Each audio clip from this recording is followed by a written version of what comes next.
भाऊजी थोडं ते कोण कोण आले लक्ष ठेवा. मला गुरु आले की सांगा, मी थोडं दुसरं काहीतरी करतोय.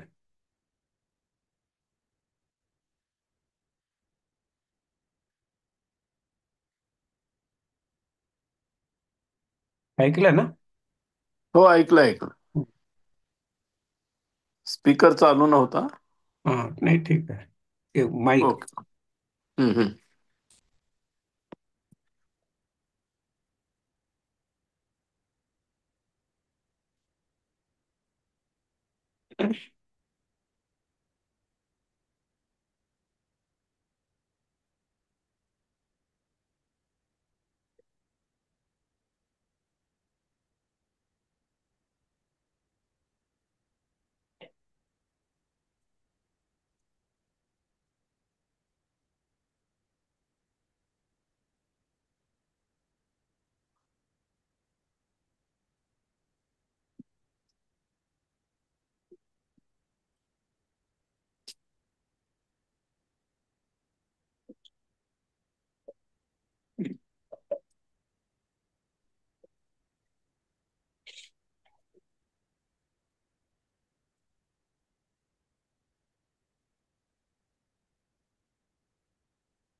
गीता मॅडम, आधी शक्तीचं आधीचं दी दुसरं का पहिलं? गीता मॅडम दिसत नाहीयेत. नाही का? बरं, हम्म. बाकी लँग्वेज माहीत असलेले सांगा. संस्कृत काय? आदिशक्तीमध्ये दी पहिलं का दुसरं? 100 महा पहिलं. पहिलं आहे का?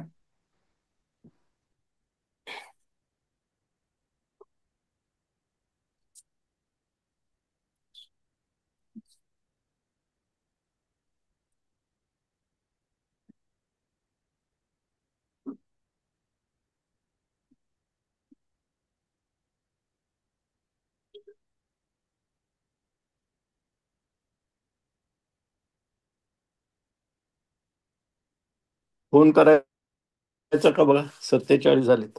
अच्छा अच्छा. हम्म. मी कॉल करू का? कमी लोक आहेत का? आपलं कॉल करायची गरज आहे का? 7 जण आहेत. ते काय आपलं सक्री आणि मुकुंद आहे का? कुठे आहेत? आरती आरती होती मगाशी.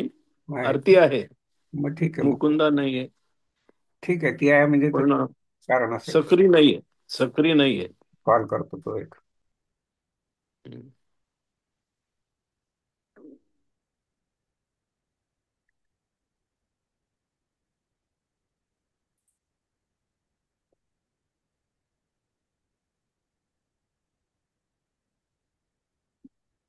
ते आरती परागला सांग, त्रयोदशीला त्याला घ्यायचंय.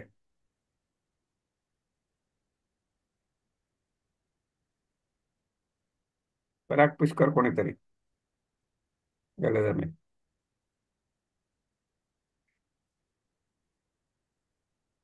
हम्म. ऐकते का नाही?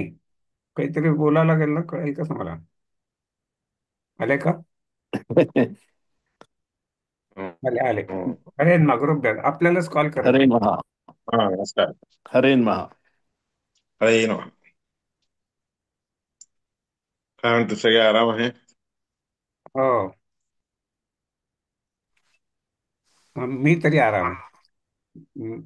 नुसतरी आराम. म्हणजे आता सगळ्याला विचारलं तर मी कसं एकटा सांगू ना, मी हो म्हणून टाकलं. नाही, मी हो म्हणलं. हा. ठीक आहे.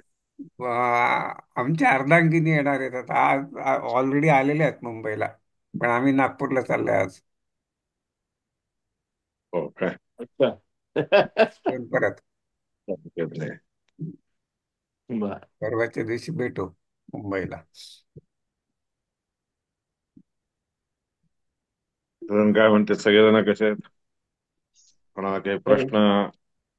काही नाही, आज वैकुंठ एकादशी आहे. तर हो, त्याबद्दल काहीतरी सांगा. ऐकायची इच्छा आहे. हा. ठीक आहे.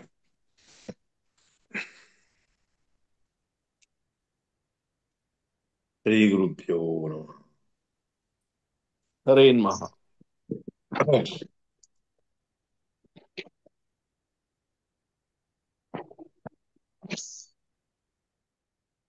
यदा ते मोहकलिलं ज्ञानं विज्ञानसंयुतं, जेव्हा मोहाने युक्त असणारं आपलं ज्ञान विज्ञानाने युक्त होऊन आपण राहतो, तदा गंताश निर्वेदम, त्यावेळेस तुम्हाला निर्विण्णता येते. यदा ते ज्ञान कलिलं बुद्धिर्व्यतितरिष्यति, ज्ञानाने विज्ञानाने युक्त असणारं तुमचं स्वरूप, त्यामध्ये तुमची बुद्धी जर मोहाने कलुषित झालेली असली, त्यावेळेस तुम्हाला मुक्ती मिळणं शक्य नाही. ज्यावेळेस बुद्धी ज्ञान विज्ञानाने युक्त असून परमात्म्याचं ज्ञान तुम्हाला जर प्राप्त झालं, त्यावेळेस मग तुम्हाला निर्विण्णता येते. निर्विण्णता आली म्हणजे मग तुमचं ज्ञान स्थिर होऊ शकतं. तद्विधी प्रणिपातेन परिप्रश्नेन सेवया, आणि त्या बुद्धीच्या द्वारे केव्हा आपल्याला चांगल्या गोष्टी करतात, म्हणजे तद्विधी, ते जाणून घेतल्यासारखे, परमात्म्याची महिमा जी आहे की नाही, ते जाणून घेण्यासारखी आपली परिस्थिती येते. तद्विधी प्रणिपातेन.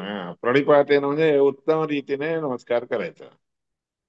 तद्विधी प्रणिपातेन परिप्रश्नेन सेवया, एक झाल्यानंतर दुसरा, दुसरा झाल्यानंतर तिसरा, असे प्रश्न सारखं करतच राहावे आणि त्यांची सेवा करतच राहावी. म्हणजे त्याच्यामुळे काय होतं, आपल्याला निर्विण्णता प्राप्त होते आणि मोहकलील असणार, म्हणजे मोहाने कलुषित झालेली अशी बुद्धी आपली सरळ रस्त्यावर येते, ज्ञान आणि विज्ञानाच्या मार्गाला लागते.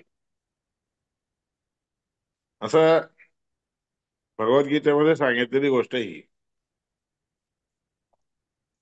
वैकुंठ लोक काय, विशेषेण कुंठितम, विशेषेण विशेषे करून कुंठितम म्हणजे अडवलेलं, झाकली गेलेली. विशेषेण कुंठितम ज्ञानम यत्र तद वैकुंठ. वैकुंठ लोकांमध्ये काय होतं, आपलं ज्ञान आहे असं मोहाने युक्त झालेलं जे आहे ते पार पार पडावं, म्हणजे त्याच्यातून मोह वगैरे इत्यादी निघून जावा. मग अशी जी शुद्ध असणारी परिशुद्ध असणारी बुद्धी आहे, ती बुद्धी परमात्म्याच्या ठिकाणी ठेवलं तर, परमात्म्याच्या ठिकाणी ठेवली तर जे आहे की नाही, भगवंताच्या अनुग्रहाला आपण पात्र होतो. असं हे एक मोठं तत्व एकादशीच्या बद्दलच तत्व विशेष हे करून बाळगलं जातं आणि वापरलं जातं, आणि त्याच्यासाठी सगळे प्रयत्नशील होतात. म्हणून सगळे देवता जे आहेत त्या धनुर्मासामध्ये, धनुर्मास म्हणजे धनु राशीमध्ये सूर्य जेव्हा येतो त्यावेळेस तो महिना सगळा धनुर्मास. हे धनुष्यापासून झाल्यानंतर धनुष्य राशीच्या नंतर मग मकर राशी. मकर राशीमध्ये सूर्य संक्रमण केला असताना आला असताना मकर संक्रांती वगैरे होतो. आणि त्याच्या आधीचे सगळे हे कसे असतात, धनुष्य राशीमध्ये यावा सूर्य. आणि तो धनुष्य राशीमध्ये सूर्य आला असताना जी एकादशी येते ते कोणती, शुक्ल पक्षामध्ये असलेली एकादशी. कृष्ण पक्षात आलेली एकादशी वैकुंठ एकादशी होत नसते. ज्यावेळेस धनुष संक्रमण चालू असतंय, धनुर्राशीमध्ये सूर्य आलेला असतोय, त्यावेळेस शुक्ल पक्ष असताना त्या शुक्ल पक्षामध्ये जर आला तर त्या एकादशीच्या दिवशी वैकुंठ एकादशी असं म्हणतात. म्हणून ही एक एक वेळेस काय होतं, मार्गशीर्ष मासामध्ये येतो, एक एक वेळेस पौष मासामध्ये येतो. शुक्ल पक्षाची एकादशी, कृष्ण पक्षाची एकादशी नाही. शुक्ल पक्षाची धनुर्मासामध्ये असणारी शुक्ल पक्षाच्या एकादशीला वैकुंठ एकादशी म्हणतात. आणि हा वैकुंठ एकादशीच्या दिवशी सगळे देवता लोक परमात्म्याचा अनुग्रह प्राप्त व्हावा म्हणून, देवता लोक सगळे, मनुष्य लोक तर असतातच, इथं भूमीवर कोणतेही तीर्थक्षेत्र स्थान असतात ना, त्या ठिकाणी जातात. तिथं जाऊन प्रातःकाळी स्नान करावं लागतं. प्रातःकाळी स्नान करावं लागत असतंय. प्रातःकाळचं जे स्नान असतंय ते अरुणोदयाच्या आधी किंवा सूर्योदयाच्या आधी, अरुणोदय म्हणून होत असतो त्यावेळेस स्नान करावं. त्यावेळेस स्नान करून पूजा इत्यादी करणे धनुर्मास एकादशी म्हणतात. ह्या एकादशीला वैकुंठ एकादशी असं नाव आहे. जरी इतर एकादशींचे नाव वेगवेगळे असले तरी देखील ह्या एकादशीला मात्र वैकुंठ एकादशी म्हणतात, कारण सगळेच्या सगळे देवता लोक भूलोकावर येतात. भूमीवर असणारे मोठे मोठे तीर्थ क्षेत्र, तीर्थ स्थान जे असतात त्या ठिकाणी त्या धनुष संक्रमणामध्ये एकादशीचं म्हणून सगळे स्नान करायला वगैरे येत असतात. देवता लोक देखील स्नान करतात, कारण परमात्म्याचा अनुग्रह प्राप्त करून घ्यायचा असतोय त्यांना देखील. ज्या देवांच्या अनुग्रहाने, ज्या देवलोकांच्या अनुग्रहाने सगळे लोक, आपण आपल्यासारखे सगळे लोक चांगल्या सन्मार्गाला लागतो, चांगल्या मार्गाला लागतो, त्याला म्हणजे काय करता, देवता लोक देखील तसा सन्मार्ग मिळावा म्हणून प्राप्त करतात. कोणत्याही देवता लोकांना स्वर्गलोकामध्ये असणाऱ्या नद्या वगैरे जे असतात की नाही, त्या नद्यामध्ये स्नान करून देवतांचे चिंतन करत बसणे हे सांगितलं नाही शास्त्रामध्ये. कोणालाही पुण्य जर प्राप्त करून घ्यायचं झालं तर त्या सगळ्या लोकांनी, म्हणजे देवता लोक असोत किंवा इतर कोणतेही लोक असोत, सिद्ध असोत, साध्य असोत, गंधर्व असोत, यक्ष असोत, सगळ्याच्या सगळ्या लोकांना जे आहे पुण्य संपादन करून घेण्यासाठी कुठे यावं लागतं, भूमीवलये, या भूमीवर यावं लागतं. भूमीवर असणारे जितके काही तीर्थ क्षेत्र स्थान आहेत,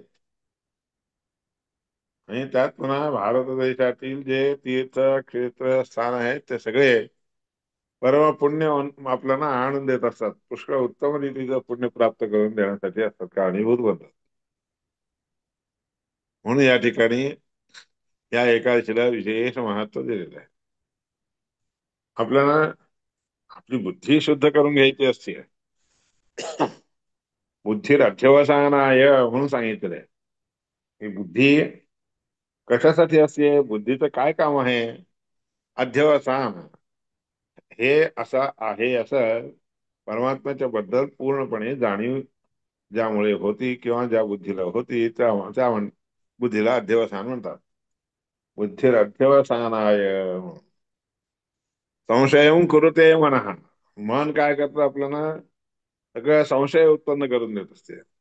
कोणत्याही गोष्टीमध्ये बद्दलचं संशय ज्ञान आहे हे कशाने होतं, मनाने होत असतं. आणि ते मन आपल्याला शुद्ध करून घ्यायचं झालं तर अशा दिवशी, एकादशी इत्यादिकाच्या दिवशी परमात्म्याच्या ठिकाणी ठेवावं, ते तिकडं वळवावं. तिकडं वळवलं तर तुम्हाला जे आहे निश्चित ज्ञान काय आहे भगवंताच्या बद्दल पूर्णपणे निश्चितपणे ठामपणे सांगितलेलं ज्ञान काय आहे हे कळून जातं. म्हणून त्या एकादशीला विशेष करून महिमा. आता एकूण किती तिथे आहेत? प्रतिपदेपासून प्रारंभ करून शुक्ल पक्षातील प्रतिपदेपासून प्रारंभ करून शुक्ल पक्षाच्या पौर्णिमेपर्यंत एकूण 15 तिथी आहेत. ऋग्वेदामध्ये सांगितलं का एकादशीच्या बद्दलचे मंत्र आहे, त्याच्यामध्ये सगळे प्रतिपदा, द्वितीया, तृतीया, चतुर्थी, पंचमी, षष्ठी, सप्तमी, अष्टमी, नवमी पर्यंत हे सगळे एक एक, हे जे 10 इंद्रिय आहेत की नाही, ते 10 इंद्रियांच्या पैकी 9 इंद्रिय जे आहेत आपल्या बुद्धीला कलुषित करत असतात. 9 इंद्रिय जे आहेत कलुषित करतात. म्हणजे हे सगळे इंद्रिय वाईट मार्गाला लावायला होतात. म्हणून त्या त्या तिथींच्या ठिकाणी त्या त्या देवतांचे काही देवतांचे ग्रुप आहेत, 10 10 12 12 असे देवता म्हणून एक तिथीचे अधिपती असतात. आणि ते सगळे सूर्यामध्ये असणाऱ्या श्रीहरी परमात्मा जो आहे की नाही, किरणमय वपू असणारा श्रीहरी परमात्मा आहे, त्याची सेवा करत असतात. त्या सगळ्या तिथीचे अधिपती देवता सगळे त्या सूर्याची सेवा करण्यामध्ये लावलेले असताना त्या तिथीपासून येणारे जे दोष आहेत ते दोष आपल्यापासून दूर होतात. म्हणून ज्या तिथीच्या दिवशीची पूजा किंवा जे व्रत सांगितलेलं असतंय की नाही, ते बरोबर केलं असताना, ते चांगल्या रीतीने निवडपणे पालन केलं असताना आपले ते ते सगळे जो इंद्रिय असतात ते इंद्रिय आपल्याला त्रास देत नाहीत किंवा दुष्ट मार्गाला प्रवृत्त करत नाहीत. म्हणून सकाळी उठून आपण काय करावं? नमोस्तु तात्विका देवाः विष्णू भक्ती परायणाः धर्म मार्गे प्रेरयन्तु भवन्तः सर्व एव हि, असं म्हणतात. नमोस्तु तात्विका देवाः, हे तात्विक देवता होत, तत्वाभिमानी देवता. तात्विका देवता म्हणजे काय? तत्वाभिमानी असणारे देवता. त्या त्या तत्वांचे अभिमानी असणारे एक एक एक एक देवता असतात. ते सगळ्या देवता सगळ्या कशा असावेत? आपल्याला धर्ममार्गावर म्हणजे वळवावेत. त्या लोकांनी आपल्याला धर्ममार्गावर लावावे, असं त्या देवतांची आपण प्रार्थना केली असताना मग ते तिथीचे अधिपती असणारे देवता लोक, तात्विक देवता आपल्याला धर्ममार्गामध्ये लावतात. भवन्तः सर्व एव हि धर्ममार्गे प्रेरयन्तु भवन्तः सर्व एव हि, सगळ्यांनी आपल्याला असं लाव अशी प्रार्थना करावी लागते बरं का. म्हणजे 9 जे अभिमानी असणारे देवता आहेत, तत्वाभिमानी देवता असतात की नाही, त्या सगळ्या आपल्याला चांगल्या मार्गाला लावतात. एकूण 9 दिवस चांगले धर्ममार्गावर जर आपले इंद्रियाभिमानी वगैरे सगळे देवता जर लागले, काही ज्ञानेंद्रियाचे अभिमानी आहेत, काही कर्मेंद्रियाचे अभिमानी असतात. म्हणून असं सगळे तिथे आपल्याला लावायत, मार्गावर लावायत. प्रतिपदा द्वितीया तृतीया चतुर्थी हे कोणकोणते देवता आपल्याला धर्ममार्गावर लावतात त्याच्याबद्दल विष्णू धर्मोत्तर पुराण म्हणून आहे. विष्णू धर्मोत्तर पुराण, विष्णू धर्म पुराण म्हणून विष्णू धर्मोत्तर नावाचं एक पुराणच आहे. त्या पुराणामध्ये स्वच्छ वैगे सगळ्यांचे महिमा आदिवानी देवता कोणत्या कोणत्या आहेत हे त्या त्या इंद्रियाला पवित्र करतात. मग दशमी, एकादशी आणि द्वादशी नावाचे जे तीन तिथी आहेत की नाही, त्या तिथीचे अभिमानी असणारे सगळे देवता कोण आहेत? विष्णू परमात्माचेच दास आहेत सगळे.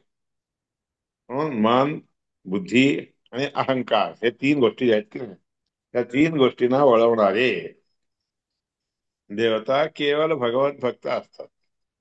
मग ह्या 10 दशमी, एकादशी आणि द्वादशी ह्या तीन तिथींना काय नाव आहे? हरी दिन त्रय म्हणून नाव आहे.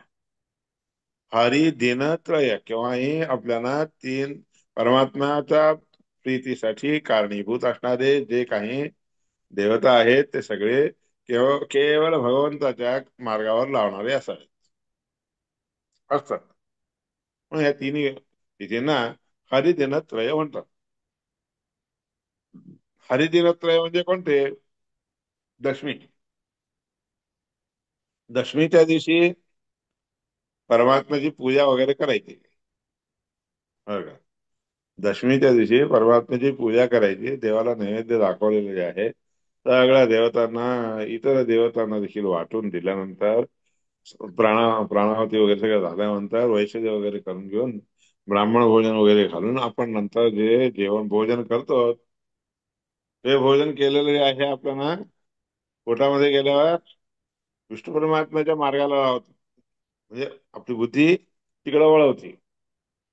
म्हणून दशमीच्या दिवशी सकाळी एकदा जेवण नैवेद्य करून घेऊन जे जेवण करतो की नाही, भोजन केलेलं असतं की नाही, ते आपल्याला विष्णू धर्माच्या कार्यामध्ये लावतात.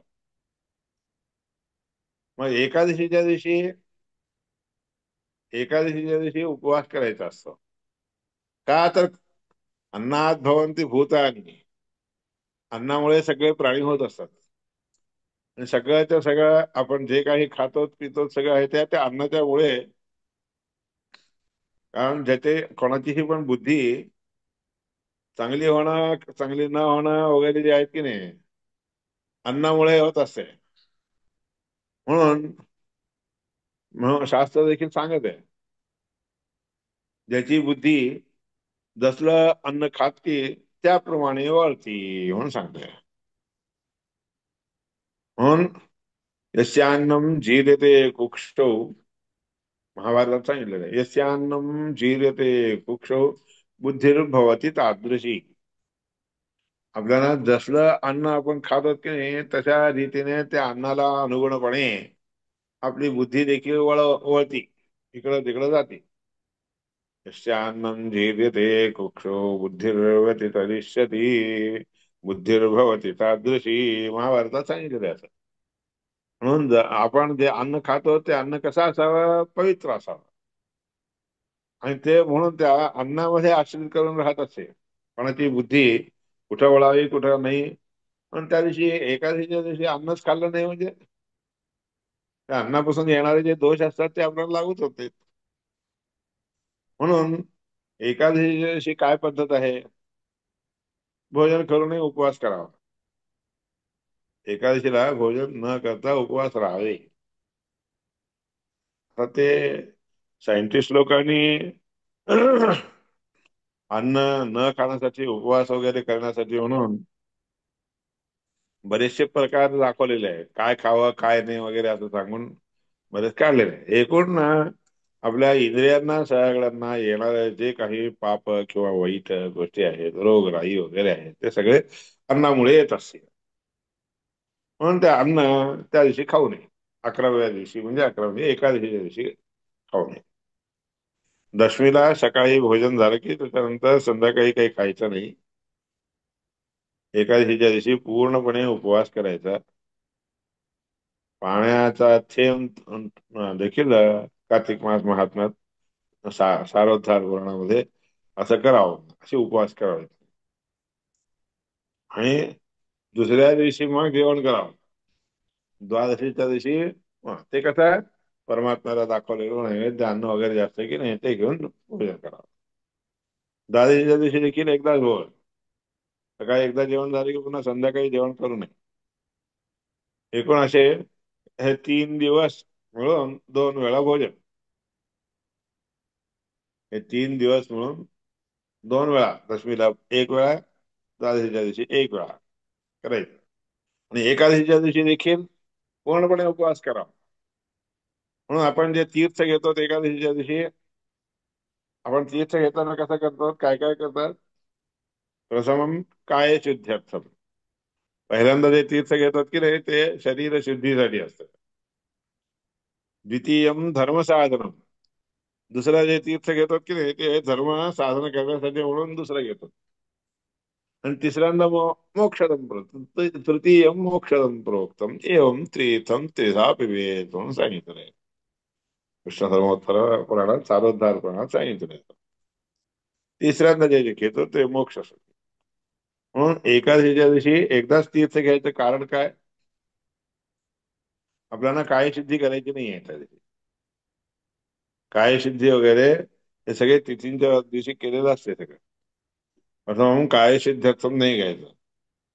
धर्म साधन करण्याचं असं, कोणताही धर्म आपल्याला साधन करायचं असेल तर काय करावं, धर्म साधन करायचे सांगतो आपल्याला काय करावं लागतं. कोणतेही धर्म आपल्याला करायचे झाले तर ते धर्म म्हणजे काय, धारणा धर्म मिथ्या हो. जे जे चांगल्या गोष्टी आहेत ते आपण धारण करावे या उद्देशाने धर्म करावेत. म्हणून द्वितीय धर्म साधन, त्या एकादशीच्या दिवशी धर्माची अपेक्षा देखील करू नये. तर यज्ञ याग पूजा पाठ होम हवन वगैरे असतात ते सगळे धर्म साधन असतात, धर्म साधून देण्यासाठी असतात. ते सगळे करू नयेत एकादशीच्या दिवशी. केवळ भगवंताचे नाव मात्र घ्यावे. काय, एकादशीच्या दिवशी नुसतं भगवंताचे नाव घ्यावे. रात्रीच्या दिवशी देखील, रात्रीच्या वेळेस देखील एकादशीला भगवंताचे नाम संकीर्तन करत रात्रीच्या दिवशी जागरण करावे म्हणे. हो का, म्हणून रात्रीच्या दिवशीच जे आहे की नाही, एकादशीच्या दिवशी रात्रीपर्यंत सगळं भगवान नामामध्ये घालवावा. दिवस सगळा भगवंताचं शास्त्र वगैरे वाचन पठण करण्यामध्ये घालावा. कोणताही धर्म म्हणलं की नाही, धर्म असलेला जे आहे काहीतरी एक आपल्या संकटाला दूर करण्यासाठी म्हणून आचरण केले गेलेले जे जे कार्य असतात की नाही त्या सगळ्याला कार्याला धर्म कार्य म्हणतात. हो का? एकूण ह्या सगळ्या धर्मकार्याने आपल्या शरीराला पाहिजे असलेल्या गोष्टी सगळे साधून घेतले जात असतात. म्हणून ते देखील साधन करायचं नसते, फक्त नामसंकीर्तन नावाचं जे आहे ते साधन करावं.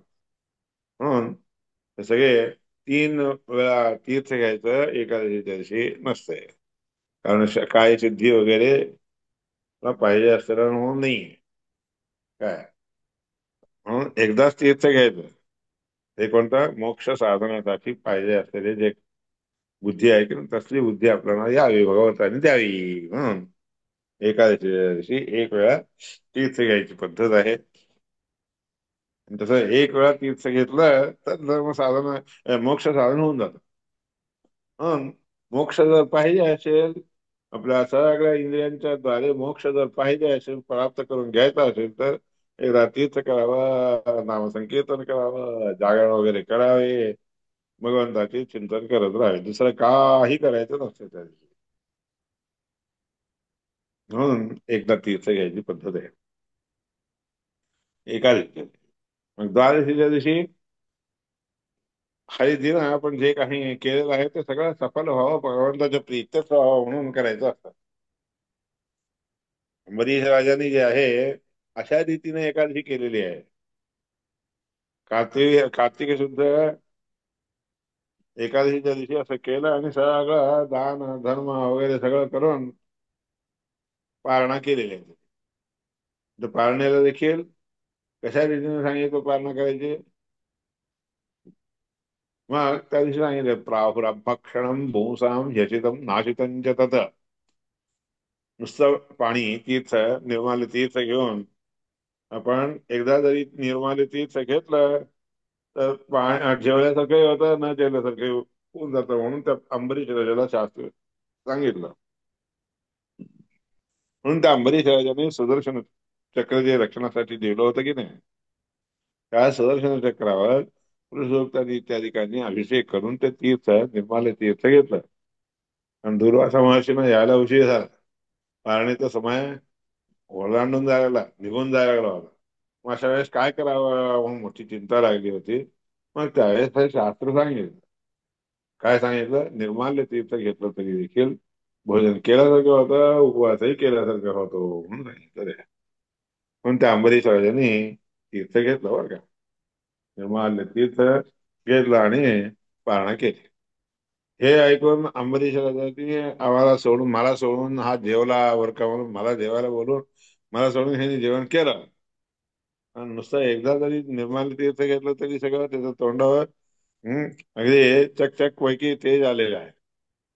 हे सगळं पाहून अरे, हा इतका धनाने ऐश्वर्याने उन्मत्त होऊन गेलाय, मला बोलून मला सोडून जेवायला जेवण केलं, भोजन केलं याकरता. मग त्या दुर्वासाला आला राग आणि त्या रागाच्या भरामध्ये कृत्याचा एक कृत्य सृष्ट केले आणि त्या अंबरीश राजावर टाकली, सोडली. मग त्या कृत्येचा संहार जे आहे की नाही, परिहार जे आहे की नाही, त्या अंबरीश राजांनी आपल्याजवळ विष्णू परमात्म्यांनी दिलेलं जे सुदर्शन चक्र होतं की नाही, त्या सुदर्शन चक्राची प्रार्थना केलं. ते सुदर्शन चक्र उठून अंबरीश राजाने सोडलेलं असताना ते दुर्वासा महर्षीच्या मागे लागलं. आणि त्या सुदर्शन चक्राचा त्रास दूर करण्यासाठी म्हणून इकडं तिकडं सगळीकडे धावला. कोणाकडूनही ते सोडणं झालं नाही. मग विष्णू परमात्म्याच्या शरणामध्ये गेला असताना विष्णू परमात्म्याने सांगितलं, मी काय करू रे बाबा, अहम भक्त पराधीन, हा मी भक्ताच्या पराधीन आहे, अधीन असतो. कारण ते माझ्याबद्दल भक्ती करून करून काय करतात, मला आपल्या हृदयामध्ये बांधून ठेवून घेतात. म्हणून मी त्यावेळेस जरी स्वतंत्र असलो तरी देखील परतंत्र होऊन जातो, म्हणजे भक्ताच्या वशामध्ये जातो. याकरता तुला तो माझा भक्त आहे, तो भक्त अंबरीश राजा त्याच्याकडे जा, तोच तुला सोडवेल. मग त्या अंबरीश राजाच्या जवळाला कोण? दुर्वासा. मग त्याने सांगितलं, या आपण जेवण अजून करायचं, मी थांबलोय तसंच बसतोय, जेवण केलं नाही मला. मग हे सगळं जाऊ दिले, आधी माझ्या मागे लावलेले चक्र जे आहे की नाही ते सोडवा. मग त्या अंबरीश राजाने त्या सुदर्शन चक्राची प्रार्थना केलं. सुदर्शन महाज्वाल, सुदर्शन महाज्वाल छिन्नी छिन्नी महारव. हम्म आणि माझ्या या शरणामध्ये आलेल्या ब्राह्मणाचे जे आहे, ब्राह्मणाला तुझ्यापासून जे त्रास होत आहे ते सगळे दूर कर म्हणून असं सांगितलं आणि प्रार्थना केल्यावर मग ते सुदर्शन चक्र शांत झालेलं आहे. मग अंबरीश राजा दुर्वासा बसून भोजन केलेलं आहे. त्याकरता अशा द्वादशीची महिमा तुमच्या ह्या अंबरीश राजाच्या चक्र म्हणजे चरित्राच्या पासून कळून जाते तुम्हाला. तर एकादशी आणि द्वादशी म्हणून ती द्वादशी अंबरीश राजाने केलेली आहे बरं का, तशी द्वादशी करावी. आणि ह्याच्यामध्ये देखील सांगितलेले जे काही उपवासाचे वगैरे सांगितले पद्धती आहेत ना, त्या सगळ्या तिथींच्या वर अवलंबून आहेत. म्हणून दशमी, एकादशी आणि द्वादशी हे सगळे त्याच्यासाठी आहेत. आणि मग त्रयोदशी, चतुर्दशी, पौर्णिमा हे केलेले जे कार्य आहेत ते सगळे पूर्ण व्हावे म्हणून याप्रमाणे केले जातात. म्हणून एकूण 15 तिथी सांगितलेल्या आहेत. एक मन, बुद्धी, अहंकार 3 काढून टाकावेत आणि त्याच्यानंतर परिशुद्ध झालेलं आपलं चित्त, चित्त कुठे ठेवावं? त्या हरिहर ठेवावं. मग कोणतेही वैशाख पौर्णिमा असो किंवा आषाढ पौर्णिमा असो, कार्तिक पौर्णिमा असो, ह्या पौर्णिमेच्या दिवशी ज्ञानसत्र जे करतो आपण, त्या ज्ञानसत्राची समाप्ती जी आहे पौर्णिमेला करायची पद्धत आहे. म्हणून व्यास पौर्णिमा म्हणून देखील त्याचं नाव यायचं कारणही तेच आहे. मग अशा रीतीने 15 तिथींची महिमा त्या ह्याच्यामध्ये तत्वसार म्हणजे विष्णू धर्मोत्तर पुराणामध्ये सगळं दिलेलं आहे. ऋग्वेदामध्ये देखील ते सगळे एक एक एक एक तिथी आहेत, त्या तिथींची महिमा अशी असते म्हणून सांगितलेलं आहे बरं का. अशी ही वैकुंठ एकादशी म्हणून म्हणतात. तिथे त्रय याला, तिथे त्रय म्हणजे दशमी, एकादशी आणि द्वादशी. हं? मन, बुद्धी आणि अहंकार हे तिन्ही गोष्टी विष्णू परमात्म्याच्या इत्यर्थ म्हणून ठेवावेत आणि ते सगळे त्याच्यापासून येणारे दोष सगळे दूर करावे. हे सगळे तिथी जे उपवास किंवा व्रत नियम इत्यादी करून पूजना पाठ म्हणजे पूजेमध्ये वापरतो की नाही आपण, ते सगळे या तीन गोष्टींना शुद्ध करण्यासाठी म्हणून वापरले जात असतात. हे एकादशीची महिमा आहे. ही साधारणपणे सगळ्या एकादशींची होत. धनुर्मासामध्ये काय सगळे देवता देखील या ठिकाणी आलेले असतात. या भूलोकावर सगळे देवता आहेत. म्हणून ह्या मुक्कोटी एकादशी म्हणतात किंवा ह्याला काय म्हणतात, मुक्कोटी म्हणजे मूरुकोटी. मूरुकोटी म्हणजे 3 करोड मुक्कोटी देवता सगळे या ठिकाणी एकादशीच्या दिवशी भूमीवर उतरतात. हे 30 कोटी आहेत. त्यापैकी 3 करोड देवता जे आहेत की नाही आपल्याला धर्ममार्गावर लावणारे सगळे देवता आहेत. ते आज आपल्याला परमात्म्याच्या ठिकाणी लावून द्यावी, चांगलं वळवावं या उद्देशाने भूमीवर आलेले असतात.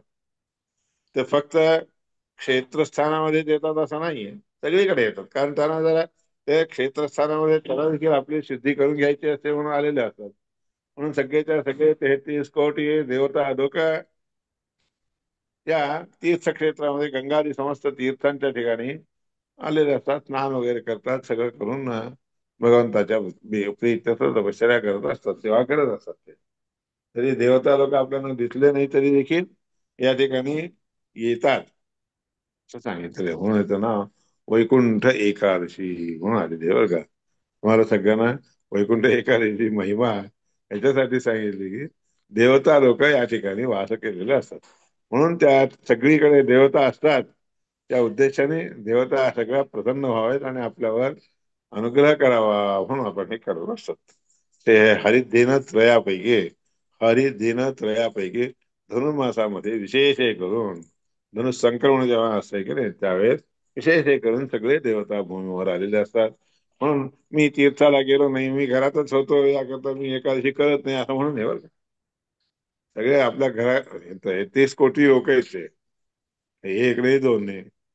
सगळे ते सगळे भूमीवर असतातच. आणि देवता लोकांना काय आहे, असं आपल्यासारखं व्यक्तित्व प्राप्त करून घेऊन एक स्वरूप धारण करून घेऊन मग सगळीकडे जावं असं नाहीये. सगळीकडे देवता सगळीकडे फिरत असतात. मग आज विशेष हे करून सगळे देवता इथं भूमीवर आलेले असतात. म्हणून आपल्या सगळ्यांना ह्या देवता आपल्याला काय करावं, चांगल्या धर्ममार्गावर लावावं म्हणून ते प्रार्थना करावी. आणि त्या हिशोबाने स्नान, संध्या, जप, पूजा, अनुष्ठान इत्यादी करून भगवंताच्या नावामध्ये आपण तल्लीन व्हावं. हरेन हरेन. काय धन्यवाद एकादशीला सांगितलं. जोळगेकरांना. अरे हा छान माहिती मिळाली. वेळ संपलाय. हा, ठीक आहे. वैकुंठ वैकुंठ एकादशीचा नमस्कार सर्वांना पण. हा, नमस्कार. हरे देवता या ठिकाणी महादेव. एक एक देवता एकेकांच्या महात्म्यांच्या घरी म्हणजे महात्म्यांच्या मध्ये राहत असतात असं समजायचं आणि त्यांना नमस्कार काय म्हणजे त्या हो, देवता नमस्कार करते. नमस्कार. बरं, सगळ्याची खूप एकादशी छान. करा. भगवंताच्या बद्दल मन आपलं वळवा, बस बाकी काही नाही. हा हो, हो. एकादशीला निर्माल तीर्थ नाही घ्यायचं का पूजेमध्ये?